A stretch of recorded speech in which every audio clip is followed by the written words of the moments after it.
What is this specialization in religions and ecology, restoring the Earth community? Well, in this specialization, we're offering an overview of the ecological dimensions of the religions of the world. We recognize this is a huge task and that there are problems with religion, but we note there is promise in religions to provide a moral force for change, so critically needed in our time, especially in relation to the climate emergency. In this specialization, there are 5 courses.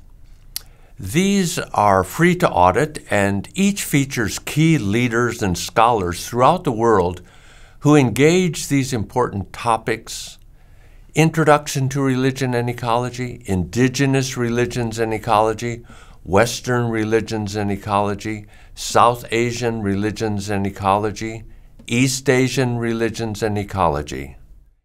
And who are we? Well, we teach at Yale University in the School of the Environment and the Divinity School.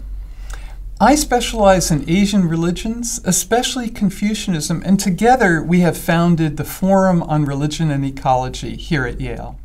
I'm a student of indigenous traditions, especially those of the Apsáalooke or Crow peoples in Montana, Anishinaabe peoples of the Great Lakes region, and the Okanagan Salish peoples of North America, especially in the Northwest.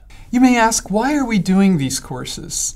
Well, we're concerned that the way different cultures value nature and humans is not fully integrated into environmental studies and solutions.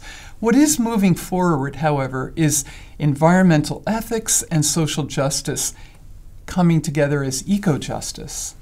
We need science and policy, economics and law, but we also need spirituality and ethics and the perspectives of indigenous wisdom keepers from around the planet.